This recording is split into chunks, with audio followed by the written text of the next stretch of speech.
It's the end of September, the leaves are starting to fall, the nights are drawing in, and Celtic, well, they've just drawn again. A fourth goalless draw already this season, and we're not even in October yet. That's more nil-nils than we had in the entire Ange era, and just to really drive it home, that's 4 goalless draws compared to 3 in all of last season. The year before that, only 2. So if you're sitting there thinking, something feels different this season, you're not imagining it. It is different, and it's starting to weigh on the fans. Saturday's game against Hibs was another frustrating afternoon. You could hear it in the stands, you could feel it through the screen. And listen, I know football isn't just about goals. It's about passion, dominance, creating chances, being solid at the back. But come on, for nil-nils already? That's hard work for anyone. The thing is, though, I don't actually think the performance was terrible. Far from it. In fact, Celtic controlled the game, carved out enough openings, and probably should have come away with the 3 points. But again, we didn't. And that changes the mood completely. Because if one of those chances from Kenny, Kelechi, Maeda, McGregor, or Bernardo goes in, we're having a different conversation today. We're talking about a tight but deserved win. Instead, we're sat here questioning things again. It's like we're caught in this weird limbo where the team isn't playing badly, but we're not seeing the results or the spark we're used to. And that's a dangerous place to be for a club like Celtic, where expectations are always sky high. What really stood out to me, though, is how flat things feel. And I don't just mean on the pitch. The atmosphere at Celtic Park on Saturday was strange. And yeah, I get it. The silent protest in the first 12 minutes, the statement from the fans to the board, the tension in the background, it all feeds into the matchday experience. But when you watch Celtic at home, you expect a bit of fire, a bit of noise, a bit of energy. And when that's missing, it's impossible to ignore. Even Luke McCowan said after the game that it felt odd being able to hear his teammates shouting instructions, something that almost never happens at Celtic Park. Now, I'm not here to tell anyone how to protest or what the right way to express frustration is. The fans have every right to be upset. There's a real feeling that the board has gone silent, that communication is breaking down, and that the ambition at the top doesn't match what's happening on the pitch. That disconnect is growing, and Saturday's silent protest was just the latest chapter in a story that's been building for a while now. But still, I can't help but feel like the timing of it, especially with a European night coming up, might not be helping the team when they need us most. Because here's the thing, whatever's going on behind the scenes, this squad needs support right now. They need a boost. They need Celtic Park to be bouncing again. Because the football, while not perfect, is not as bad as some are making it out to be. We've seen flashes. We've seen control. We've seen intent. But we haven't seen the ruthlessness. And that's where the frustration comes in. It's not that we're playing terribly. We're just not capitalizing on our dominance. Take the game on Saturday. Hibs offered almost nothing going forward. Their keeper had a good game, made a few important saves, and the defense made their fair share of last-ditch blocks. But Celtic still had more than enough chances to win it. That's what makes it sting. It wasn't a boring, lifeless match where nothing happened. It was a game we should have put to bed. And yet, we didn't. So now we're sat here asking the same questions. Where's the killer instinct? Where's the spark? When is this team going to properly click? And look, I know some people are already talking about crisis, meltdown, the usual overreactions. But I don't think we're anywhere near that point. What we are, though, is in a bit of a holding pattern. This team looks like it's still figuring itself out. And maybe that's what this first stretch of the season is going to be about. Discovery, transition, learning. But let's be honest, patience isn't something Celtic fans are known for, and rightly so. This club should be setting the pace, not trying to catch up. One thing that's been quietly promising, though, is the emergence of players like Marcelo Serra. I thought he was solid on Saturday, confident, willing to drive forward, not afraid to whip a ball into the box. There's a bit of a Greg Taylor vibe about him, but with maybe a bit more aggression going forward. He could turn out to be a very decent option on that left-hand side. And alongside Tini Ekti, there might be something forming there. It's early days, of course, but it's something to keep an eye on. But for every bright spot, there's still that lingering frustration. The daft fouls we gave away, especially when Hibs were going absolutely nowhere, were maddening. Soft free kicks in dangerous areas that didn't need to happen. Cameron Carter-Vickers was guilty of it, so was Ari Engels, and it just breaks up our rhythm unnecessarily. That stuff has to be cleaned up. Because when you're dominating the ball the way we did, 75% possession, you can't afford to be giving away cheap set pieces and letting the opposition breathe. Speaking of fouls, here's a stat that blew my mind. Celtic committed 16 fouls on Saturday. Hibs? Just one. One foul. And it came in the 90th minute. That is almost unheard of, especially for a team that spent most of the game camped in their own half. Now, maybe that tells you something about the way we were pressing, being more aggressive in trying to win the ball back. Or maybe it says something about the officiating or about how easily Hibs were going to ground. But either way, it's a bizarre stat. And it just adds to that feeling of unease, like things just aren't quite going our way right now. And let's not ignore the time wasting. It was clear as day that Hibs were trying to run down the clock, slow the game down, kill any momentum. And what do we get? For minutes added time. For minutes, in a second half that was stop-start from the very first whistle. It's little details like that which add up, especially when you're trying to find rhythm and urgency. The crowd feel it, the players feel it, and it just feeds into that overall sense of frustration.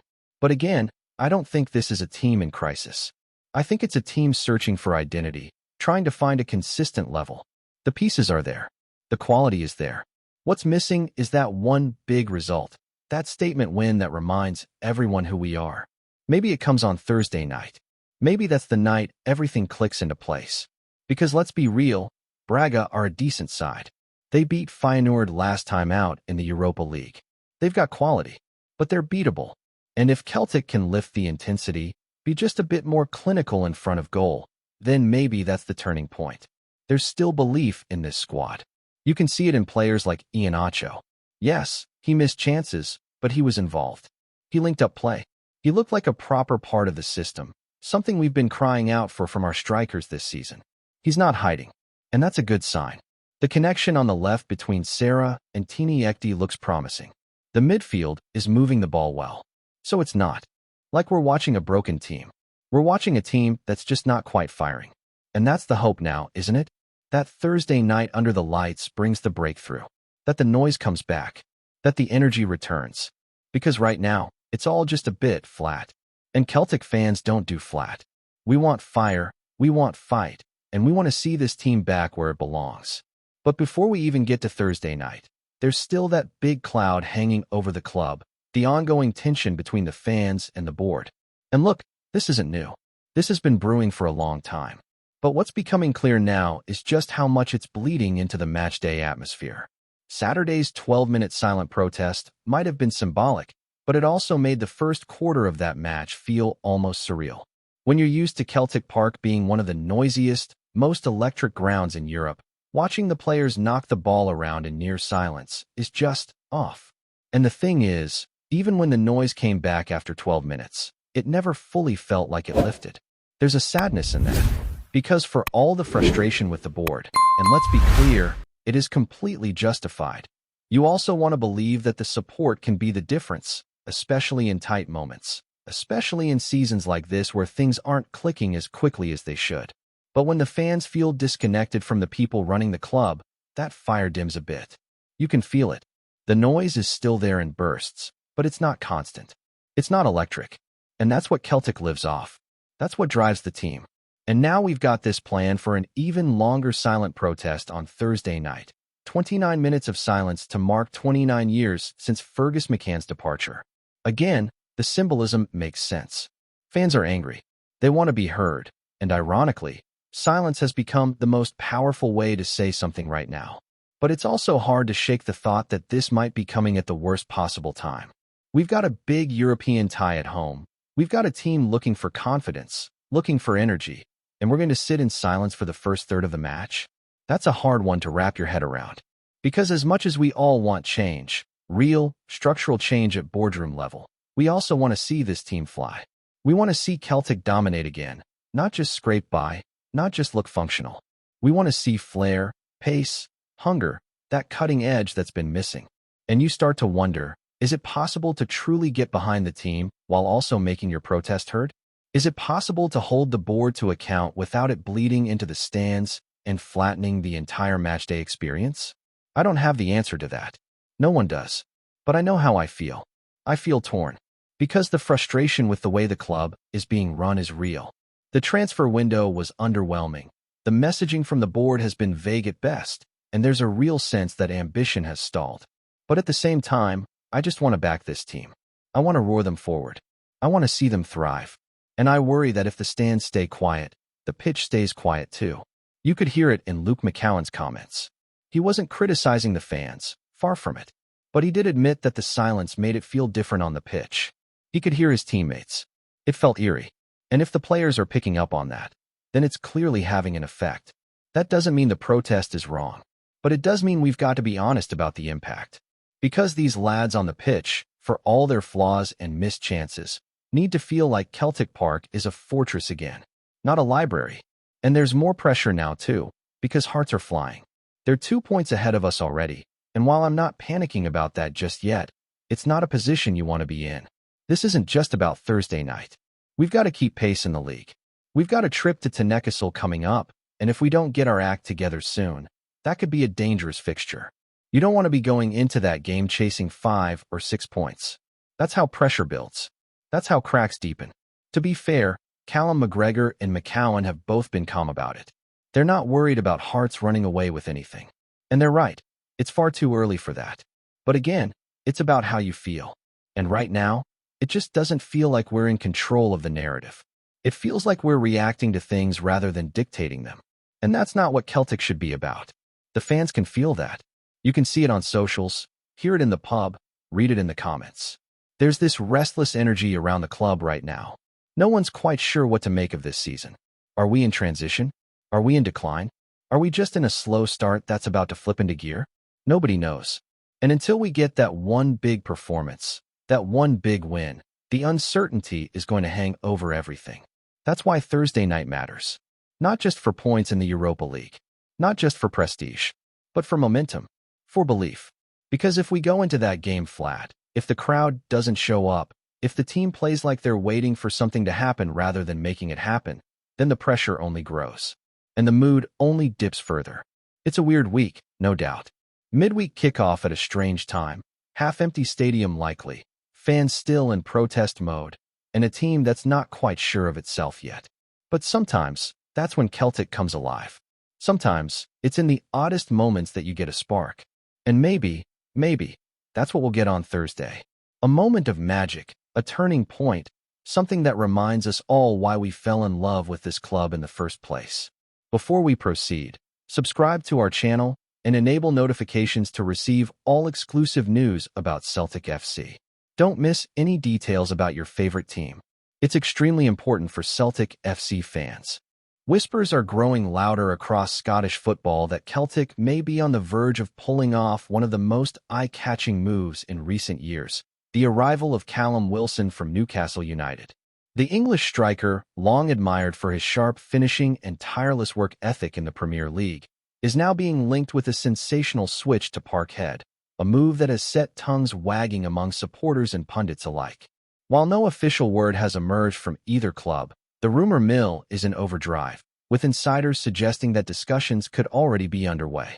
Wilson, known for his knack of popping up with crucial goals against the biggest sides in England, has often been the subject of transfer talk, yet few expected his name to be associated with Celtic at this stage of his career. Some claim that the lure of European nights under the lights in Glasgow could be a decisive factor, offering the striker a stage to test himself in a different kind of football theater. Others suggest that the chance to become an immediate hero in front of a fan base renowned for its passion is an opportunity too tempting to pass. At 32, Wilson still carries the pace and predatory instinct that made him such a reliable marksman in the Premier League, and many believe he could thrive in Scotland, where his physicality and movement would make him a nightmare for defenses. Celtic, always eager to bolster their attack as they chase domestic dominance and European respect, would view such a signing as a statement of intent. There are murmurs that negotiations could hinge on wage demands and injury concerns, factors that might sway the final outcome. For now, it remains speculation, but it is the kind that captures imaginations. Could Wilson trade St. James Park for Celtic Park, swapping the roar of the Toon Army for the thunderous chorus of the Green Brigade? If the move materializes, it would be seen not just as a signing, but as a landmark moment, the arrival of a proven Premier League striker ready to etch his name into the history books of Scottish football. Until confirmation arrives, the rumor lingers like a teasing melody, leaving Celtic supporters to dream of goals, glory, and perhaps a little piece of history. Hello, fan. Don't forget to like and subscribe to the channel, as it means a lot to Celtic FC. Also, share your opinion about the news in the comments below. See you in the next video.